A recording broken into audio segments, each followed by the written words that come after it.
Bismillahirrahmanirrahim. Alhamdulillahirabbil alamin. Wa bihi nasta'inu ala umuri dunya waddin wassalatu wassalamu ala asyrafil anbiya'i wal mursalin sayyidina wa maulana Muhammadin wa ala alihi wa sahbihi ajma'in. Rabbi shrah li sadri wa yassir li amri wa hlul 'uqdatam min lisani yafqahu qawli. Subhanaka la ilma lana illa ma 'allamtana innaka antal alimul hakim wa tub 'alaina innaka antat tawwabur rahim. Amma ba'du faqala al-muallif rahimahullahu ta'ala wa nafa'ana bihi wa bi'ulumihi wa bi'ulumina wa bi'ulumikum fid dharaini amin. Ila anqal far'un idza tanajjasa ma'ul bi'ri al-qalilu. Ini menjelaskan tentang bagaimana air sumur jika air sumur terkena najis. Air sumurnya sedikit. Kata muallif, idza tanajjasa ing dalam arikalane kena najis. Opo ma'ul bi'ri banyu sumur. Sifate ma'ul bi'ri al-qalilu kang sithik. Najise bimulaqati najisin kelawan tetemunan najis. Seandainya atau jika air sumur, airnya sedikit, terus terkena najis, tercemplung di situ, kejatuhan najis bangkai atau apalah pokoknya najis di situ. Air sumurnya itu sedikit, maka bagaimana? Lam yathur, mongko ora suci. Apa ma'ul bihril qalil, ora bisa suci bin nazhi kelawan nguras. Jadi air sedikit, air sumur sedikit, terkena air, terkena kencing misalnya, kena najis pokoknya.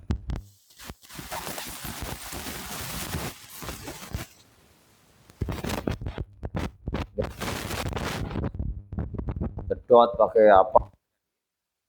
Kuras sampai habis. Terus sucikannya bagaimana? Wal yang balik prayoga. Opo Allah yunzaha yento ora dikuras. Opo ma'ul bi'ril qalil, jangan dikuras. Dia kesurut sing enggak boleh dikuras isi tujuannya liyak terus supaya jadi akeh. Berapun akeh opo al ma'u banyu. Akeh binabait kelawan seberani ber au sobima ino tau ngesoi banyu fihi ing dalam bi'r. Nah ini kalau air sumur airnya sedikit nggak bisa suci dengan dikuras, maka bagaimana? Biarkan saja, jangan dikuras sampai air itu banyak, dengan sendirinya akan menyemburkan jadinya banyak. Jangan diambil dulu, biarin biar air sumurnya tambah banyak. Atau pengen cepat ya kasih tambahi air, atau misalnya pakai selang atau pakai supaya jadi banyak. Nah kalau jadi banyak kemudian tidak berubah, nah walaupun ada najisnya, kalau banyak kan kalau tidak berubah berarti suci. Sebab air yang banyak itu kalau kejatuhan najis itu tidak najis kecuali berubah. Kalau tidak berubah maka tetap suci. Ini kalau airnya banyak. Tapi kalau airnya sedikit, nggak berubah nggak soal, tetap najis. Makanya kalau air sumur kena najis, airnya sedikit, biarin, biar tambah banyak. Jangan diambil ngapain, najis kok air najis. Dibiarin dulu sampai banyak. Atau langsung dikasih air, dikecokin air gitu, tambah air itu supaya jadi banyak. Dan ketika sudah jadi banyak, tidak berubah airnya itu. Yang kayak kemarin, tidak berubah 3 sifatnya, maka itu nanti air sumurnya bisa suci. Jadi caranya mensucikan air sumur yang sedikit terkena najis. Jangan dikuras.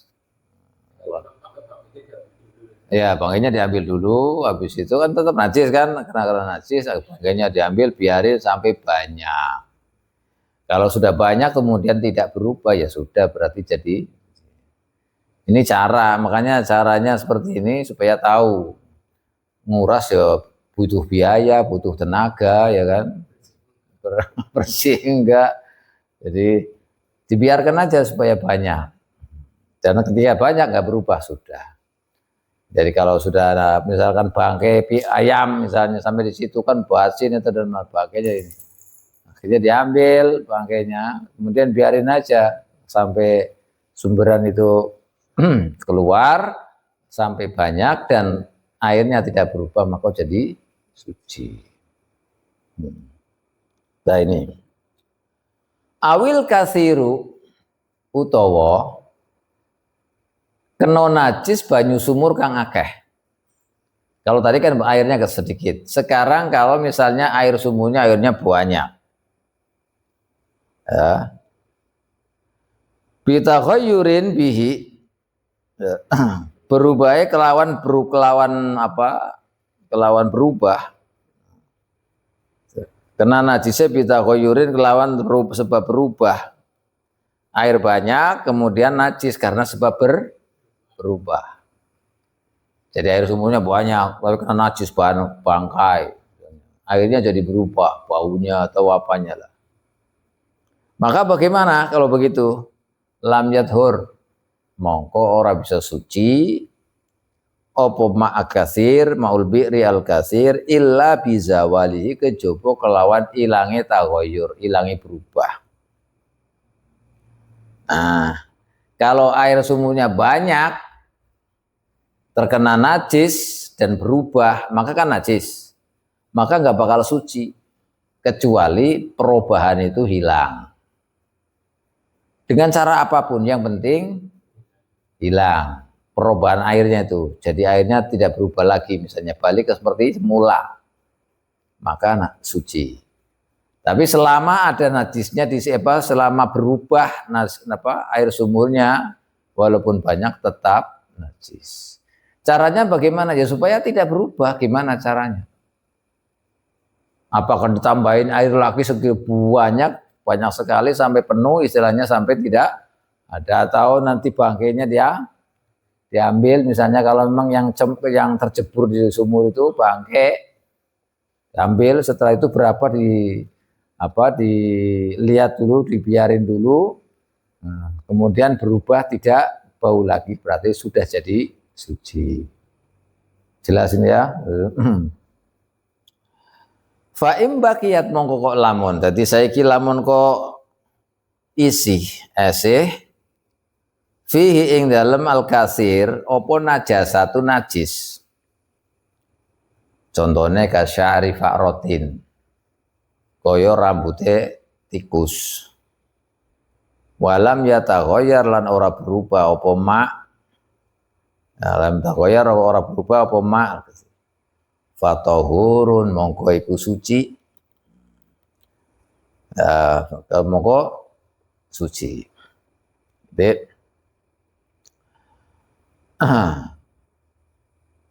Kalau misalnya air di situ masih di air sumur itu masih ada apa namanya rambut, nah, misalkan yang kejebur tikus mati di situ, tikusnya diambil masih ada rambutnya, rambutnya dan sudah nggak berubah, airnya nggak berubah, maka itu suci. Meskipun di situ biasanya kan kalau bangkai memang namanya bangkai diambil kan mesti ada rambut yang rontok misalnya atau apa, nggak berubah maka tidak apa-apa. Artinya suci mensucikan. Nah ini karena di samping itu susah kalau mau ngilangi rambut itu kan susah sekali itu, susah, nggak apa-apa. Yang penting tidak berubah. Kasyari fa'rotin walam yataghayyar lana berubah. Fatahurun. Tak fatahurun mongko suci. Suci tur mensucikan. Tohur itu kayak kemarin. Wa nunazzilul Qur'ani ma'an wa nunazzilu minas sama'i ma'an tohura. Tohur artinya suci, tur mensucikan. Ta'adzara isti'maluhu. Ta'adzara isti'maluhu. Jadi apa namanya, kalau digunakan itu susah. Nah, mak kasir itu digunakan susah. Nah, ya susah untuk milah-milah istilahnya. Digunakan susah untuk dipilah-pilah. Orang rambut namanya apa namanya, lembut kan, campur dengan air, tapi airnya nggak berubah, ya nggak apa-apa, karena untuk dipilah-pilah itu susah, digunakan susah karena campur, namanya rambut itu lembut itu kan. Nah, kenapa kok itu disebut tohur, suci mensucikan? Idla yakhlu, krono ora sepi opo sya'ar minhu saking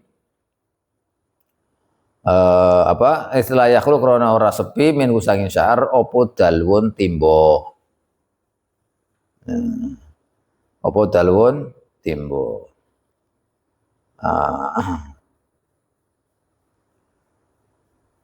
Ya apa ini mana tadi,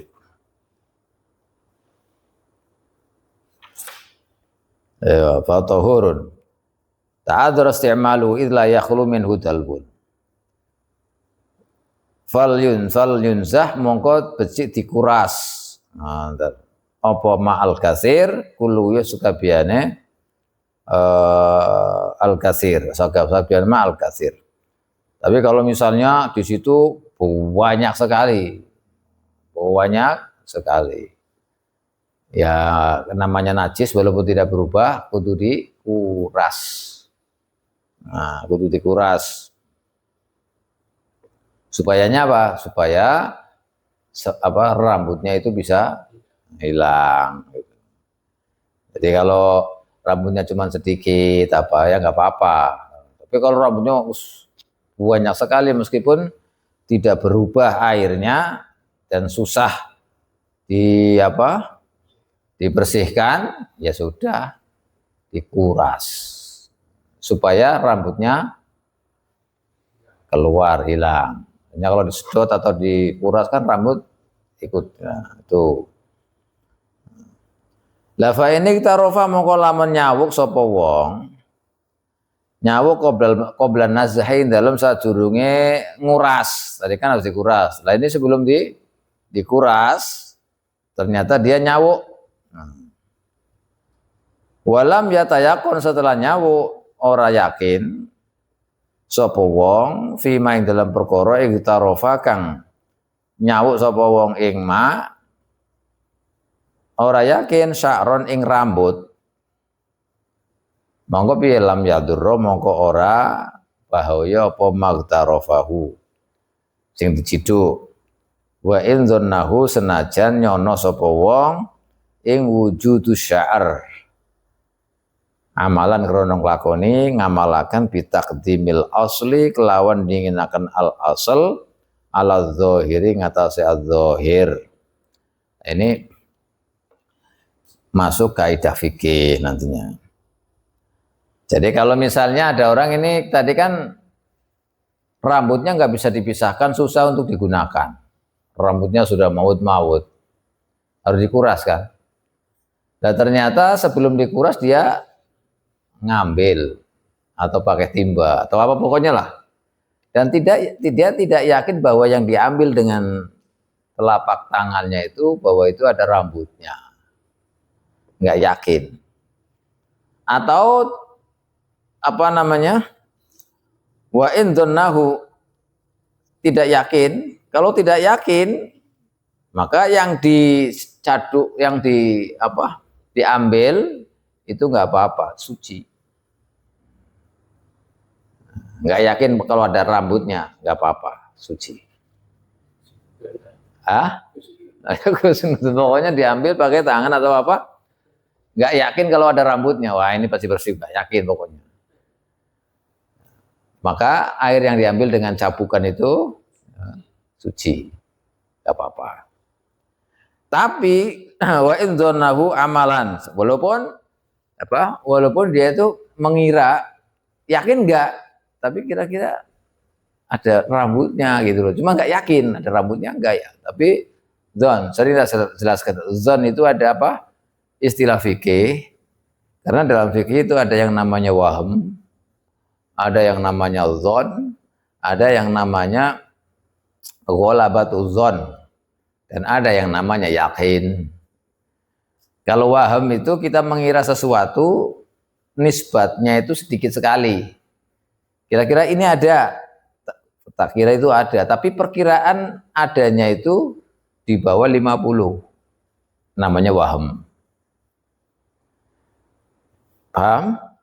Jadi kita mengira ada, misalnya. Kita mengiranya itu dengan persentase sedikit, namanya waham. Tapi kalau perkiraannya itu 50-50, mungkin ada, mungkin enggak ada yang ini, pokoknya mungkin ada, mungkin enggak. Nah, enggak bisa dipastikan, namanya syak. Namanya syak. Tapi kalau misalnya perkiraannya itu melebihi 50, misalnya 51, 52 dan ke atas, itu namanya dzon. Tapi nggak sampai 50, bisa nggak sampai 100%. Kalau sampai 100% itu namanya yakin. Ya, itu mendekati, itu pokoknya tidak sampai yakin. Maka namanya dzon. Walaupun dia ada dzon di situ, kayaknya sih ada, tapi nggak yakin. Kayaknya sih ada rambutnya, tapi nggak yakin. Maka gimana? Tetap tidak apa-apa. Ada prasangka tapi nggak sampai yakin. Nah, makanya dijelaskan wa in dzannahu amalan bitaqdimil asl ala dzahir. Artinya kalau dalam istilah fikih itu ada yang namanya az-zahir, ada yang namanya al-asl.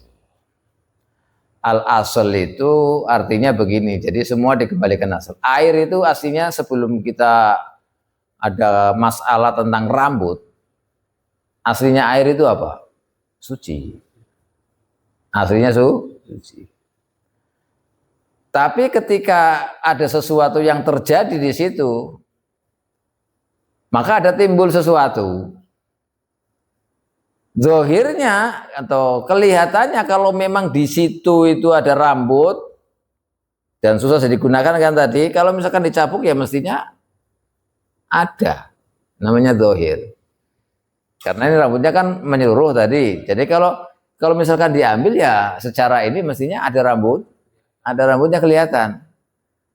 Nah, kalau ada permasalahan seperti ini dalam kaidah fikih, maka yang diamalkan adalah al-asl. Aslinya, yaitu apa? Suci. Itu aslinya suci. Jadi aslinya suci, kemudian ada zohir ya memang karena itu airnya campur dengan rambut yang najis itu, mestinya ya zohirnya mesti nggak luput dari situ. Tapi tetap kalau selama belum yakin itu tidak apa-apa. Itu namanya amalan bitaqdimil asl ala zahir. Ini istilah kaidah fikih. Makanya banyak masalah-masalah seperti ini yang apa? Ketika bertentangan, maka kita amalan bil asl. Terutama ketika syak. Ketika kita syak. Nah, kalau syak itu dikembalikan kepada yang al-asl. Aslinya itu apa? Contohnya gampang sekali. Asal itu karena asal itu yakin namanya. Jadi kalau aslinya kan suci. Kalau suci kan yakin itu. Gitu. Kalau belum ada apa-apanya kan kita yakin bahwa itu suci. Berarti yakin namanya asal. Yang pertamanya. Maka itu asal. Kemudian ada timbul seperti ini yang memang ada rambut banyak ya. Zohirnya mesti ada rambutnya yang dicabuk itu karena campur baur gitu. Tapi meskipun begitu kalau belum yakin tetap dimenangkan yang yakin, yaitu tadi aslinya suci. Contoh-contoh seperti ini dalam fikih banyak. Contohnya kayak begini.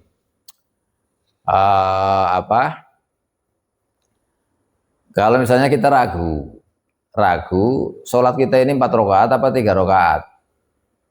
Nah, kita sholat ini 4 rakaat apa 3 rakaat. Maka gimana? Ngambil yang yakin. Yang asal yang yakin apa? Berarti apa? Asalnya apa? Yakinnya sedikit, yaitu berarti 3 rakaat. Karena kita ragukan kan 4, ini keempat apa ketiga?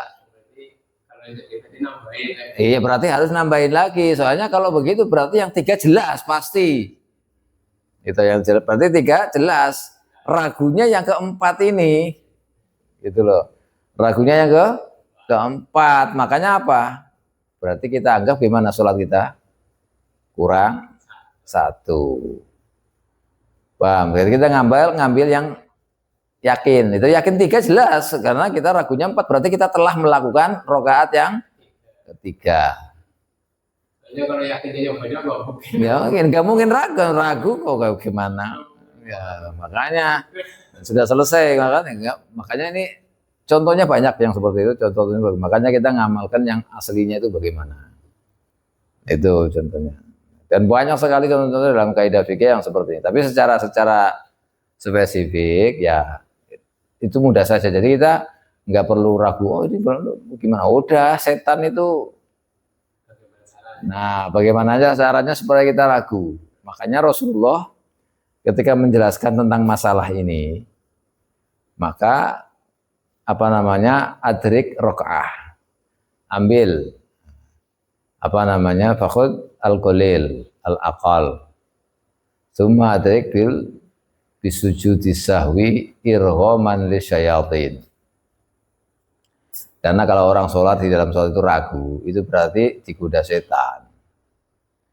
Nah kalau di setan dia ragu, apa ini 4 rakaat apa 3 rakaat, sudah nggak usah pusing, ambil yang 3 rakaat, tinggal nambahi 1. Setelah itu sujud sahwi, setan kepirit-pirit sudah.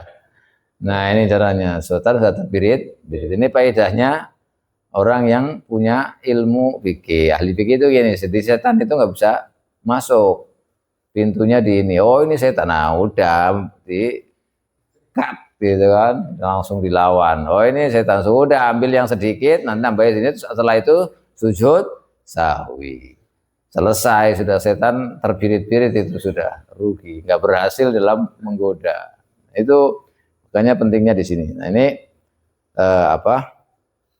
al-asl dan al-zahir, atau dalam dalam kaidah fikih itu disebut dengan istishabul asl, baqa'u makan ala makan. Itu ada beberapa kaidah yang dijelaskan demikian. Jadi kalau rambut tadi seperti tadi, kan memang nyatanya tidak berubah, kan suci tadi dihukumi. Tapi karena rambutnya itu banyak istilahnya, kan susah digunakan toh. Nah, kalau susah digunakan maka bagaimana? Jadi kuras. Diambil semua dikuras. Bukan karena najisnya, tapi kan karena susah digunakan, karena campur sama najis gitu loh, sama rambutnya itu yang najis, makanya harus dikuras untuk menghilangkan rambutnya itu. Tapi kalau sebelum dikuras ternyata dipakai, diambil, maka ngambilnya itu bagaimana? Dia yakin ada rambutnya enggak? Selama tidak yakin ada rambutnya maka suci, walaupun dia zon mesti ada. Itu. Makanya ini taqdimul asli ala dzahir. Nah.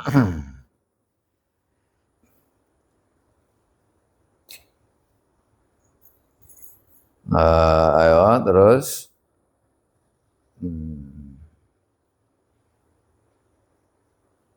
Mana? Benar taqdimul asli ala dzahir. Wala yadhuru. Lan ora suci apa mutanajisun perkara kang kena najis sesuatu yang terkena najis tidak bisa suci. Najisnya binahwi kalbin, kelawan sepadane asu, kiri. Illa bisab ighosalatin kejaba kelan pitu piro-piro basuhan. Ba'da zawalil aini ing dalam sawise ilange kahanane najis. Walau bimarrotin senajan kelawan pirang-pirang ambalan. Nah, jadi kalau najisnya kena najis seperti anjing, artinya najisnya mughal Allah, maka tidak bisa suci kecuali cara mensucinya dengan 7 basuhan.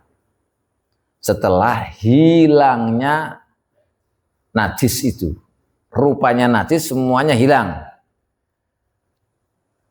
Setelah najisnya hilang, najis mughalladhah ini baru dihitung 1.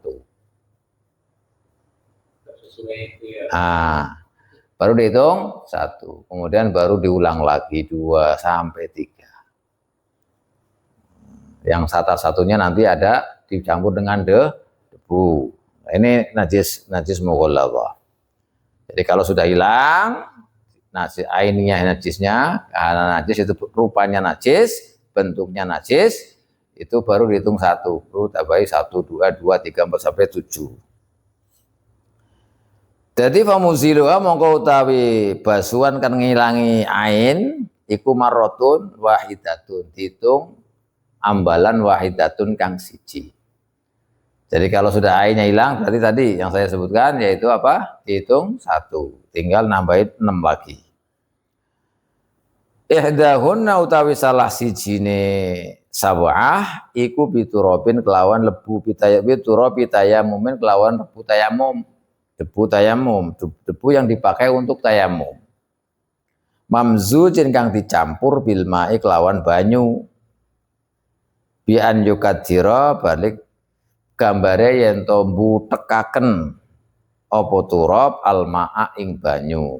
Hatta yadharo sehingga pertelo apa asaruhu labete turab fihi ing dalem ma. Wa yasil lan apa tumeka apa turab biwasitati kelawan lantaran banyu lantaran mak tumeka ila jami ajzail mahalli maring sekabehane pira-pira juse tempat al mutanajjisi kang terkono najis. Ini tadi untuk mensucikan najis mughalladhah itu adalah dengan 7 basuhan.